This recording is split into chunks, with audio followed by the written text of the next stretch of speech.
हमारी मांग यही है जी, उन लोगों का घर गिराया जाए और उनको इनकाउंटर कराई जाए ताकि हमारे भी बच्चे की आत्मा को शांति मिले और हमें भी शांति मिलेगी। तब तक उन्हें कड़ी से कड़ी सजा नहीं मिलेगी तो ये ऐसे लोग ऐसे ही करते रहेंगे।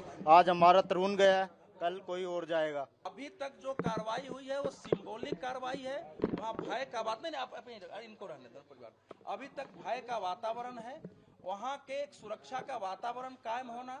जो ये दोषी है, जो कि बिल्कुल एक जिनके अंदर एक कट्टरपंथी, भाई ऐसा है, इलीगल पर कोई रोक, उत्तर प्रदेश सरकार पर कई बार जो टिप्पणी की, किसी भी इलीगल जो निर्माण है उस पर कोई रोक नहीं लग सकती है। अगर इलीगल बना हुआ है तो उसको कौन कहेगा उसको रहने दिया जाए। इसलिए इलीगल पर इलीगल का कोई नहीं है। आप वो काम सरकार का नहीं, ऐसा है। अब उस प्रोसेस में नहीं जाना है। अब ये पता चल गया कि एक पूरा मोहल्ला इलीगल तरीके से बसा हुआ है। वो जमीन उनके नाम से नहीं है, वो जगह उनके नाम से नहीं है, किसी का कोई मैप नहीं है, और वो घर पूरा मोहल्ला ही वैसे ही बना हुआ है। अब दिल्ली में ऐसे मोहल्ले बने हुए हैं और उसके पक्ष में हाई कोर्ट और सुप्रीम कोर्ट क्या करेगा? हाई कोर्ट को भी जाके देखना चाहिए कि मोहल्ले लीगल है कि नहीं है। उमरदीन का घर इलीगल है। देखिए, किसी एक व्यक्ति का नाम लेना नहीं है, टोटल वहां जो अभी तक जानकारी हम लोगों के पास आई है। अगर किसी का लीगल है तो वो पेपर प्रेजेंट करे। अब उसको नोटिस मिल गया है, लेकिन इलीगल तरीके से दिल्ली में, जिसको कि कई बार लोग आरोप लगाते हैं कि लैंड जिहाद गलत है, तो आप उत्तराखंड में जो है 10,000 एकड़ जमीन खाली कराई गई, 600 वहां मजार है, एक भी कहीं से किसी का शव नहीं निकला है नीचे से। तो दिल्ली में भी हो सकता है। और इन लोगों को देखिए, इन लोगों को हम लोगों का जो नागरिक समाज के लोग इनके साथ है, चूंकि मैं भी एक जर्नलिस्ट हूँ, काम करता रहता हूँ, इन लोगों को आश्वासन ऐसे दिखाई देना चाहिए कि हम अब सुरक्षित हैं। दूसरा, हमारा बेटा गया है तब भी हमारा जीवन अब चल जाएगा। तीसरा, कि आगे कोई ऐसी घटना यहाँ नहीं होगी। ये कम से कम 3 चीजें इस समय होना आवश्यक है जो अभी तक नहीं हुआ है। एक गुब्बारे की बात थी छोटी सी, वो गुब्बारा ऊपर से गिर गया और उसके पैरों पे थोड़े एक लीलगर मुसलमान नीचे से जा रही थी, वो लेडीज, उसके पैर के पास गुब्बारा गिर गया और छींटे थोड़े से पानी के लग गए, उसमें रंग नहीं था और वो बहुत बड़ा इशू बना दी। जोर जोर से चिल्लाने लगी वो लोग और वो काफी लोगों को इकट्ठा कर ली। उसके बाद में वो लोग सारे सुविधाएं के आके उनके परिवार के लोग और हम सबको मारना स्टार्ट कर दिए। उन्हें कड़ी से कड़ी इन्हें सजा दो, फांसी होनी चाहिए इन लोगों को और इनके घर जरूर तोड़ देने चाहिए ताकि इनकी कमर टूट जाए। उन्होंने हमें आश्वासन दिया था, लेकिन अभी इस तरीके की कोई कार्रवाई सख्त नहीं हो पा रही है जी। मेरा नाम नवाब सिंह खटीक है। मैं अखिल भारतीय खटीक समाज से राष्ट्रीय अध्यक्ष हूँ। और ये जो घटना है, ये हिंदुस्तान के हर एक बच्चे का दिल झकझोर देने वाली है, बड़े से सभी का। इस घटना में जो हुआ है बहुत ज्यादा गलत हुआ है। ये कोई एक लड़ाई नहीं कह सकते, इसे सोची साजिश यानी सहमति से सभी लोगों के इनसे हुआ है। एक 2 बूंद पानी से किसी का धर्म नष्ट नहीं होता है, कोई नुकसान नहीं होता है। मगर इन लोगों ने क्या करा है, पहले छोटी मोटी बातें रही, उस लेडीज ने बहुत बड़ा बवाल वहां बना दिया।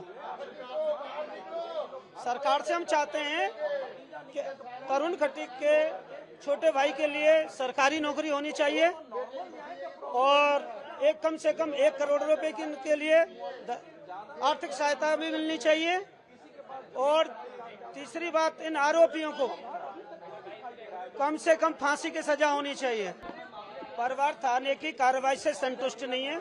इसमें सरकार से हम उम्मीद करते हैं कि निष्पक्ष एक सीबीआई जांच भी बिठाई जाए इसके लिए, ठीक है। और ये जो वहाँ लोग रह रहे हैं, वहाँ एक मस्जिद है जो अनऑथराइज है, उससे कोर्ट के आदेश भी हो चुके हैं।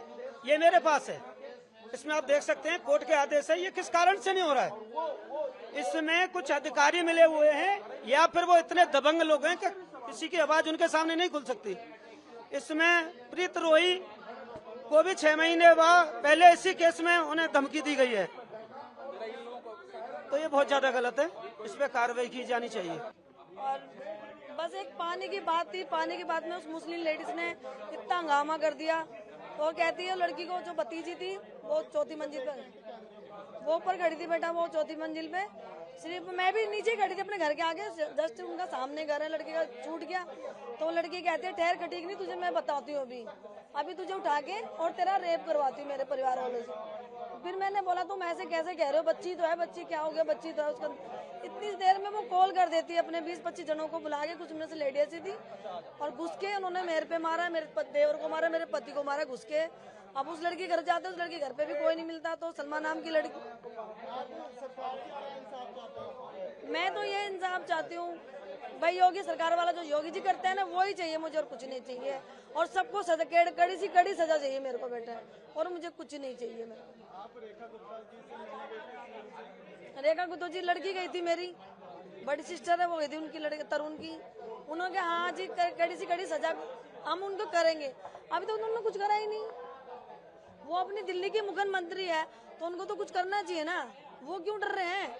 जब योगी सरकार कर सकते हो, रेखा गुप्ता भी कर सकती है ना। यहाँ पर 16 बंदे बोल रहे, अभी तक तो हमें दिखाया नहीं जी। देखो ये बात है, हमें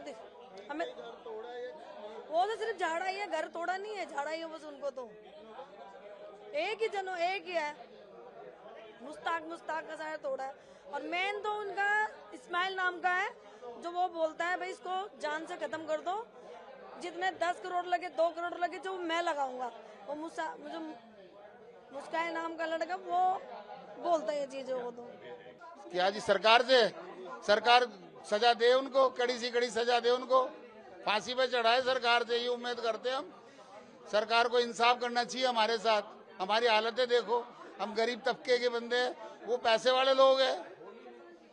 तो हमारे साथ इंसाफ करना चाहिए, उनको जल्दी से जल्दी कड़ी से कड़ी सजा देनी चाहिए, उनको फांसी पे चढ़ा दो उनको जल्दी से जल्दी।